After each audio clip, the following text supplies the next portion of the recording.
जैन धर्म। आज हमारा टॉपिक है जैन धर्म। शुरू करते हैं। सबसे पहले हमारा इन्फॉर्मेशन है to subscribe and join telegram for notes. Notes के लिए ज्वाइन करना है टेलीग्राम। कौन सा? AK स्फीयर, AKASPRSIR गैप दे करके करना है। तीनों को गैप दे करके करना है। चलिए इसको यहाँ से रेज करके शुरू करते हैं। आज करने वाला है जैन धर्म को। जैन धर्म का जो संस्थापक है कौन है? भगवान बुद्ध। जैन धर्म जाना किसके कारण जाता है? तो भगवान बुद्ध के कारण ही जैन धर्म जाना जाता है और अपने नियमों के कारण जाना जाता है।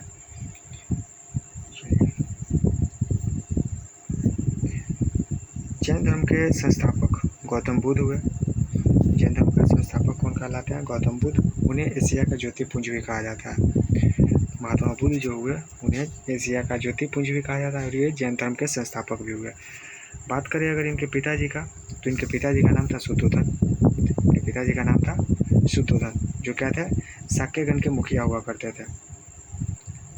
शाक्यगण की इनके पिताजी थे वो क्या हुआ करते थे? मुखिया हुआ करते थे शाक्यगण का, इनके पिताजी। और इनकी माताजी थी महामाया। इनकी माताजी का नाम था महामाया, जिन्होंने इनको जन्म दिया था और इनकी मृत्यु इनके जन्म के 7वें दिन ही हो गई थी। महामाया कौन थी? इनकी माताजी थी। इनकी माताजी का नाम महामाया एवं पिताजी का नाम शुद्धोधन था। चलिए उसके बाद माताजी महामाया एवं पिताजी का नाम शुद्धोधन था। शुद्धोधन जो थे वो क्या थे? तो शाक्यगण के मुखिया हुआ करते थे। शाक्यगण एक शाक्यगण होता था उस समय का, वहाँ के मुखिया नहीं कहा जा सकता है कि वहाँ का राजा हुआ करते थे शाक्यगण का। कौन? शुद्धोधन। अच्छा, ये किस वाले एरिया में रहा करते थे? यानी कि किस वाले एरिया के थे? तो ये हुआ करते थे अभी का जो क्षेत्र है, अभी का जो शुद्धोधन का जो उस समय का जो हुआ करता था एरिया, वो अभी कहाँ पे हुआ करता था? मतलब कि भगवान बुद्ध का जन्म कहाँ पे हुआ था? तो नेपाल वाले प्रांत में हुआ था। यानी कि नेपाल, जो अभी नेपाल देश के नाम से जाना जाता है, वहाँ पे हुआ था। नेपाल में एक जगह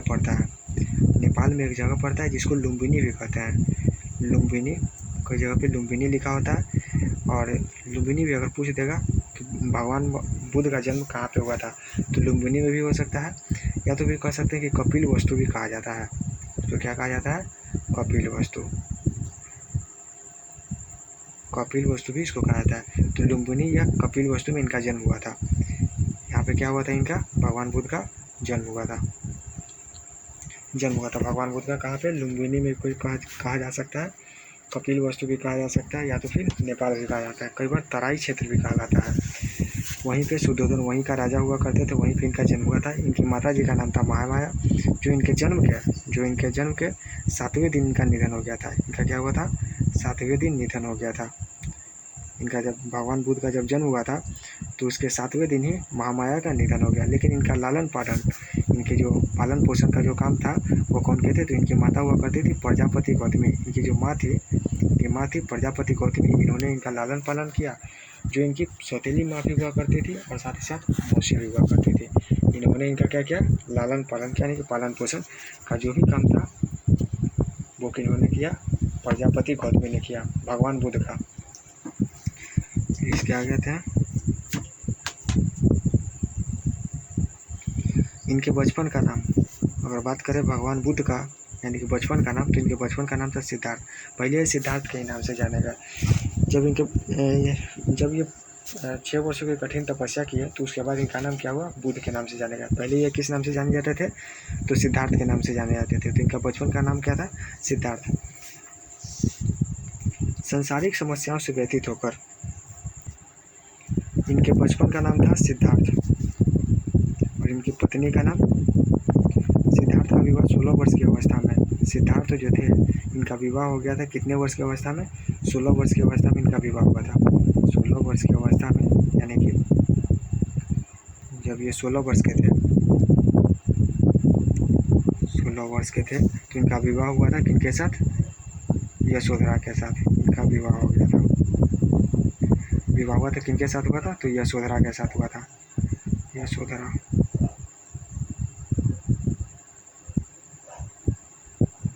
यशोधरा के साथ इनका विवाह हुआ था। इनका एक पुत्र हुआ था, इनका एक पुत्र था और इनके पुत्र का नाम क्या था? जब 16 वर्ष की अवस्था में इनका विवाह यशोधरा के साथ हुआ तो इनसे उनका क्या हुआ? एक पुत्र हुआ। पुत्र का नाम राहुल, राहुल इनका पुत्र था। राहुल क्या था? सिद्धार्थ का पुत्र था।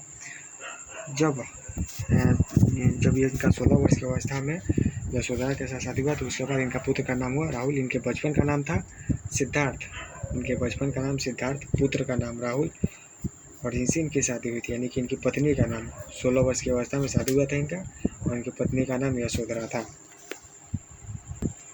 पुत्र का नाम राहुल था।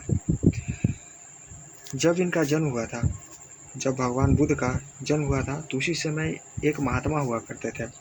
उन्होंने ये भविष्यवाणी कर दी थी कि या तो ये भविष्य में बहुत बड़ा सम्राट बनेगा, या तो भविष्य में ये बहुत बड़ा सम्राट बनेगा या बहुत बड़ा एक साधु महात्मा बन जाएगा। तो इस बात से घबरा कर इनके पिताजी ने क्या किया कि इनको लंबे समय तक घर से बाहर निकलने ही नहीं दिया, महल से बाहर निकलने ही नहीं दिया, क्योंकि इनके पिताजी क्या था? एक राजा हुआ करते थे। तो इन्होंने क्या किया? अपने पुत्र को लंबे समय तक इनको घर से बाहर निकलने ही नहीं दिया। इन्होंने ऐसा सोचा कि जब ये किसी प्रकार के दुख को नहीं देखेगा तो उसके बाद ये साधु बन ही नहीं पाएगा, और जब ये घर में रहेगा तो हमारे साथ रहेगा, राजा के काम काज को देखेगा तो उसके बाद ये राजा ही बनेगा। तो ऐसा सोच करके इन्होंने क्या किया? इनके पिताजी ने इनको लंबे समय तक घर से बाहर नहीं निकलने दिया। लेकिन जब एक समय के बाद जब 16 वर्ष की अवस्था में इनका विवाह यशोधरा के साथ हो जाता है, इनको एक पुत्र की प्राप्ति हो जाती है, तो इनके पिताजी को ऐसा लगता है कि अब ये गृह त्याग नहीं करेगा, यानी कि अपने घर को छोड़ करके नहीं जाएगा। तो उसके बाद इन्होंने ऐसा सोचा कि अब इसको घर से बाहर निकलने दिया जाता है। तो उन्होंने एक समय के बाद जब सिद्धार्थ अपने राज्य के दौरे पर निकले तो उन्होंने 4 दृश्य को देखा। जब वे लुम्बिनी की यात्रा करने के लिए निकले अपने राज्य, जहाँ पे उनके पिताजी जहाँ का राजा हुआ करते थे, वहाँ पे जब उन्होंने दौरा करने के लिए उसको देख रेख करने के लिए, निरीक्षण करने के लिए जब वहाँ पे निकले तो उन्होंने देखा 4 दृश्य को देखा। किस दृश्य को देखा था? 4 दृश्य को देखा। पहला,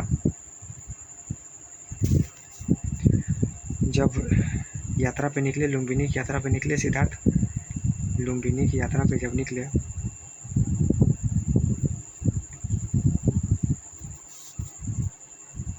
तो इन्होंने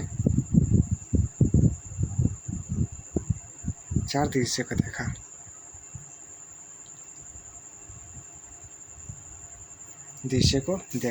पहला, एक बूढ़ा व्यक्ति,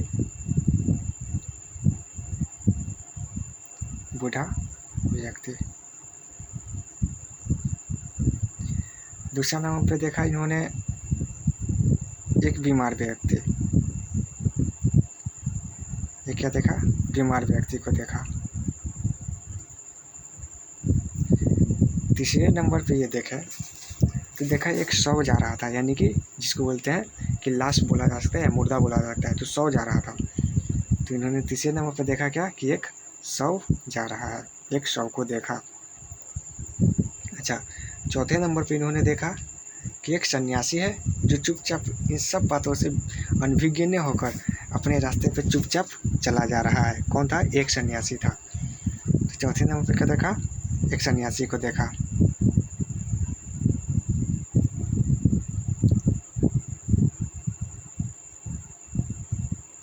एक सन्यासी को देखा। तो इनके साथ में जो उस समय थे उनसे पूछा कि ये सब क्या है? तो बोला कि ये हर इंसान के जीवन का एक फेजेज है जो सबको इसका सामना करना पड़ेगा। तो ये सब देख करके इससे पहले वो ऐसे कोई भी दृश्य नहीं देखे थे, क्योंकि इससे पहले वो कभी अपने घर से बाहर निकले ही नहीं थे। इनके पिताजी कभी उनको दुखों को देखने ही नहीं दिए थे। तो ये सब फर्स्ट टाइम देख रहे थे। तो ये सब देख करके उनका मोह भंग हो गया और वे सोचे कि जब हर एक आदमी को एक दिन बूढ़ा होना है, बीमार होना है, उसके बाद मृत्यु को प्राप्त हो जाना है, तो इन सबसे बेहतर तो एक सन्यासी है जो इन सभी चीज़ों से ऊपर उठकर अपना जीवन खुशहाल जी रहा है। तो ये जब 4 दृश्यों को देखे तो इन 4 दृश्यों को देखकर उनका मोह भंग हुआ और उसके बाद उन्होंने यह निर्णय किया कि वो अब गृह त्याग करेंगे, यानी कि अपने घर को छोड़ देंगे और संन्यास जीवन व्यतीत करेंगे। तो उसी समय इन्होंने उस समय उनका जो उम्र हुआ करता था 29 वर्ष की अवस्था थी, यानी कि जो महात्मा बुद्ध का उस समय उम्र हुआ करती थी वो 29 वर्ष की अवस्था थी। उस समय उन्होंने अपना गृह त्याग कर दिया। और यह जो घटना था सांसारिक समस्याओं से बेहतर होकर जब सिद्धार्थ ने अपना 29 वर्ष की अवस्था में गृह त्याग किया, तो यह घटना बौद्ध धर्म में महाभिनिष्क्रमण कहलाया। महाभिनिष्क्रमण ये बहुत इंपॉर्टेंट पॉइंट है, पूछा जाता है कि जब भगवान बुद्ध ने अपना गृह त्याग किया तो वह घटना क्या कहलाया, तो वह घटना महाभिनिष्क्रमण कहलाया। चलिए यहाँ तक तो ठीक है। अच्छा, इनके अगर बात करें कि इनके अगर घोड़े का नाम, ध्यान रखिएगा कि जब ये गृह त्याग कर रहे थे तो उस समय इनको घर से महल से बाहर छोड़ने कौन आया था, तो इनका एक सारथी हुआ करता था। इनका क्या था, एक सारथी था, इसका नाम क्या था, चन्ना। तो ध्यान रखिएगा कि इनका सारथी का जो नाम था, एक सेकेंड क्या हो गया,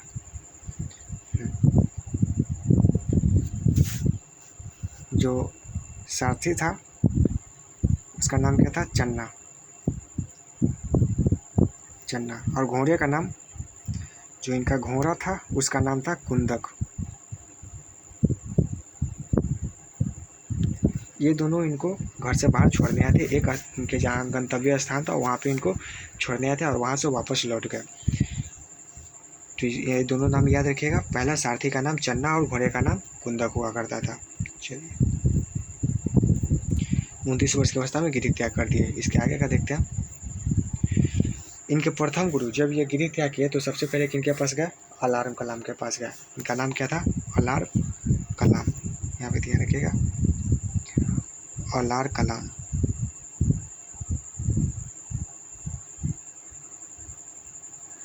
अलार कलाम के पास गए और इनसे इन्होंने संख्या दर्शन की शिक्षा ली। इनसे इन्होंने किस चीज़ की शिक्षा ली, तो संख्या दर्शन की शिक्षा ली। संख्या दर्शन की शिक्षा ली किन से, अलार कलाम से।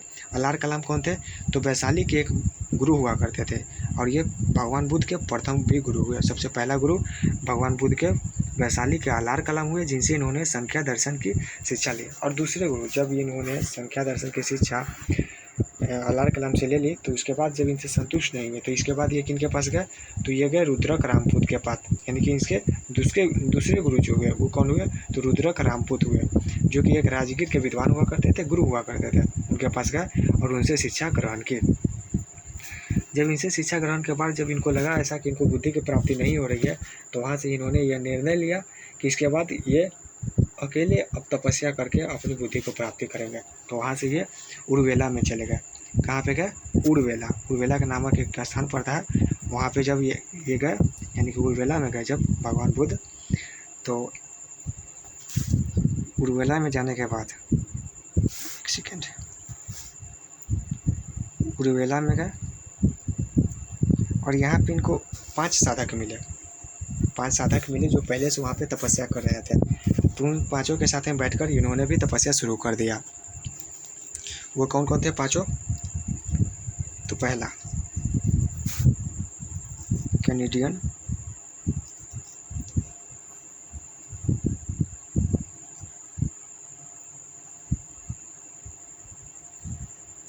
दूसरा नाम पे वम्पा,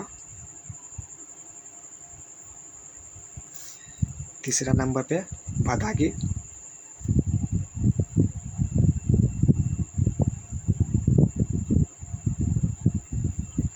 चौथा अचागी,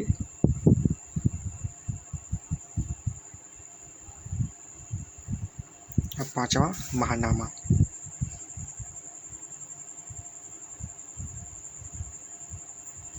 ये 5 साधक मिले जिनके साथ इन्होंने बैठकर उर्वेला में लंबे समय तक तपस्या किया, लेकिन इनको वहाँ भी बुद्धि की प्राप्ति नहीं हुई।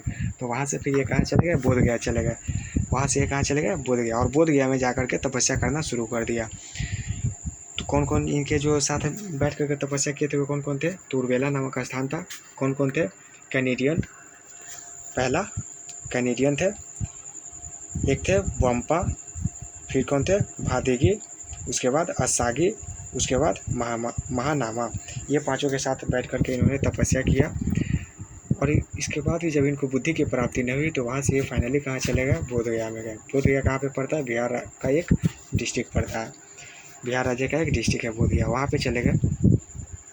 और वहाँ पे आकर के यानी कि बोधगया में आकर के जब ये लगातार 6 वर्षों की कठिन तपस्या की है, जब ये 29 वर्ष की अवस्था में गृह त्याग किए थे तो 6 वर्ष की कठिन तपस्या की है। 29 वर्ष के बाद तो इनकी उम्र कितनी हो गई? 35 वर्ष हो गई।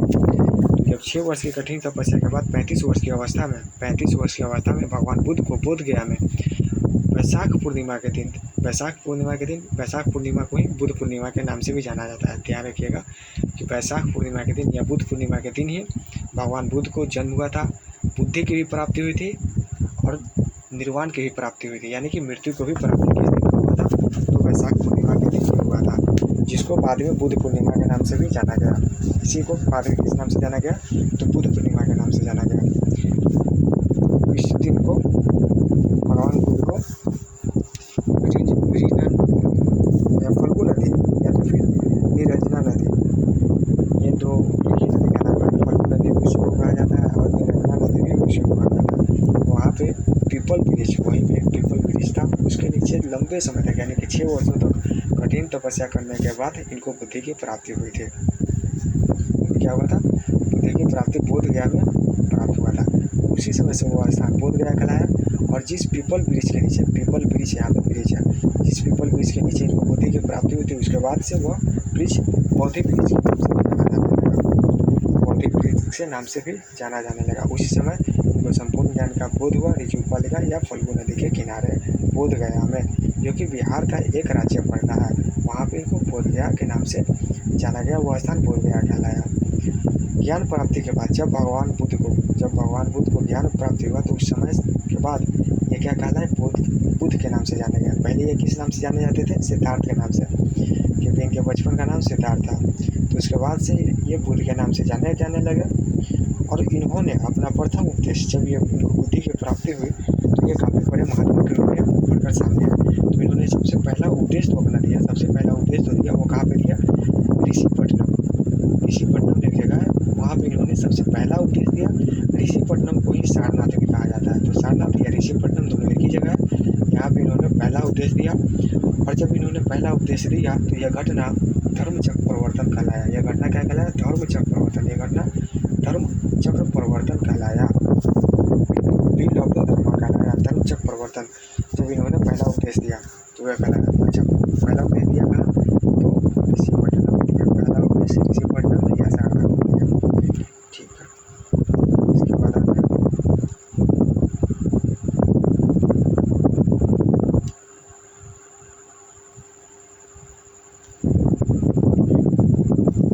इन्होंने अपना जो उपदेश दिया था, इनका जो उपदेश था, यहाँ पे उपदेश नहीं, उपदेश दिया।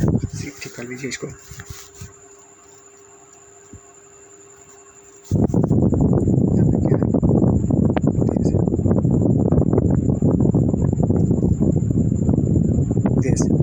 यानी कि जो उपदेश कौन सी भाषा में दिया है? तो पाली भाषा में दिया है। किस भाषा में दिया था अपना पहला उपदेश?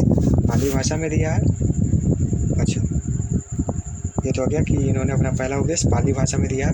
इन्होंने अपना सर्वाधिक उपदेश यानी कि सबसे पहला उपदेश कहाँ पे दिया था? तो ऋषिपट्टनम या तो फिर सारनाथ। तो सबसे पहला उपदेश ऋषिपट्टनम या सारनाथ में दिया, लेकिन सबसे अधिक उपदेश की बात किया जाए तो श्रावस्ती में दिया था। श्रावस्ती कहाँ पे पड़ता है? ये जो श्रावस्ती है कहाँ पे पड़ता है? तो कौशल जनपद हुआ करता था, उसी कौशल देश में एक जगह पड़ता है श्रावस्ती, वहीं की राजधानी पड़ती है श्रावस्ती। वहीं पे इन्होंने सबसे ज़्यादा अधिक मात्रा में यानी सबसे अधिक नंबर ऑफ स्पीशीज जो थी सबसे ज़्यादा कहाँ पे दिया था? तो श्रावस्ती में दिया था, जो कौशल देश की राजधानी है। भगवान बुद्ध की मृत्यु 80 वर्ष की अवस्था में 483 ईसा पूर्व में 483 ईसा पूर्व में कुशीनारा में हो गया था। कहाँ पे हुआ था? कुशीनारा में हुआ था, जो कि मल्ल की राजधानी पड़ती है। मल्ल की राजधानी पड़ती है। क्या पड़ती है यहाँ पे? मल्ल की राजधानी।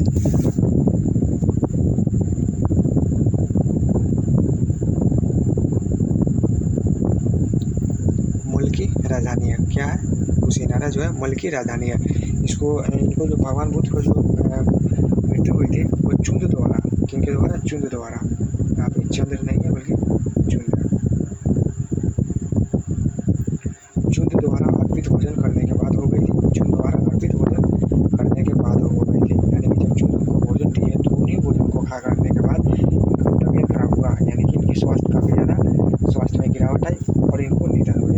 जब इनको मृत्यु प्राप्त हुआ तो वो घटना क्या कहलाया, यानी कि भगवान बुद्ध की जब मृत्यु हुई तो वो घटना क्या कहलाया, महापरिनिर्वाण कहलाया।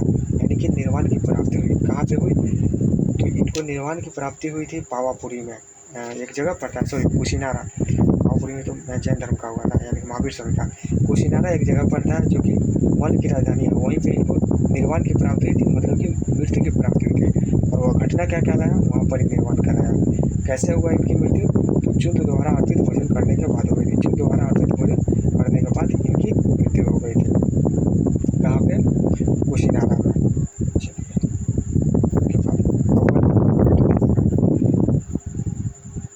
बुद्ध के जन्म एवं मृत्यु की तिथि, यानी कि भगवान बुद्ध जो थे उनके जन्म हुआ था, मृत्यु हुई थी, इस बारे में जानकारी में कहाँ से पता चलता है, पता कैसे चलता है, ये कब होता है, कैसे पता चलेगा कि उनकी मृत्यु जो हुई थी या जन्म हुआ था, ये सब वैशाख पूर्णिमा के दिन हुआ था। बात को पता कैसे चलता है, तो चीनी का एक अभिलेख है, चीन में एक अभिलेख है, उस अभिलेख का नाम क्या है, कैंटोन अभिलेख। कैंटोन अभिलेख है, कैंटोन अभिलेख है। यहीं पर इस कैंटोन अभिलेख में, ये जो कैंटोन अभिलेख है, इसी कैंटोन अभिलेख के जरिए पता चलता है, इस कैंटोन अभिलेख में एक बात दिखाया गया, लिखा गया है कि वैशाख पूर्णिमा के दिन, यानी कि इनसे जन्म और मृत्यु से जुड़ी जितनी भी घटनाएं हुई वो चीनी परंपरा के कैंटोन अभिलेख से ही पता चलती है। कैंटोन अभिलेख में लिखा गया इस बात को। ठीक है, बुद्ध की हमें बौद्ध धर्म की हमें विशेष जानकारी होती है, यानी कि बौद्ध धर्म आदि जानकारी कहाँ से मिलती है, तो त्रिपिटक से मिलती है। कहाँ से मिलती है, त्रिपिटक से मिलती है। त्रिपिटक है क्या, एक होता है शुद्ध पिटक, एक होता है विनय पिटक और एक होता है अभिनव पिटक। ये तीन हो गया, तो तीन से बन गया त्रिपिटक। और चूँकि ये पिटक है तो ये हो गया त्रिपिटक। अच्छा, विनय पिटक है क्या, तो शुद्ध पिटक जो कहता है, शुद्ध पिटक जो कहता है, इसमें क्या बताया गया, सिद्धांत बताया गया, यानी कि इसमें क्या बताया गया, सिद्धांत को बताया गया। जबकि विनय पिटक नियम बताता है और अभिनव पिटक क्या बताता है, अभिनव पिटक बताता है कि जो शुद्ध पिटक में जो बातें कही गई है, शुद्ध पिटक में जो बातें कही गई है उसको एक प्रॉपर एक समय के वे में लिखना, यानी कि एक सेकुलर फॉर्म में लिखना, अस्थायी फॉर्म में लिखना। इस बात को बताया गया कहाँ पे, अभिनव पिटक में। तो पहला ध्यान दीजिएगा, इसमें बताया गया है सिद्धांत, यानी कि शुद्ध पिटक में क्या पता चलता है, इसमें पता चलता है सिद्धांत के बारे में, इसमें सिद्धांत। जबकि इसमें क्या बताया गया है, विनय पिटक में जो संघ हुआ करती थी, यानी कि बौद्ध भिक्षुओं का जो संघ हुआ करता था, उसके नियमों की जानकारी हमें कहाँ से पता चलती है, तो हमें पता चलती है विनय पिटक से। यानी कह सकते हैं कि इसमें नियम के बारे में बताया गया, संघ के नियम, संघ का नियम। अच्छा, अभिधम पिटक में बताया गया है कि इस शुद्ध पिटक में जो भी बातें कही गई है उसको एक प्रॉपर वे में लिखना, यानी कि अस्थायी फॉर्म में लिखना। इसमें जो शुद्ध पिटक में जो बातें कही गई उसको प्रश्नोत्तरियों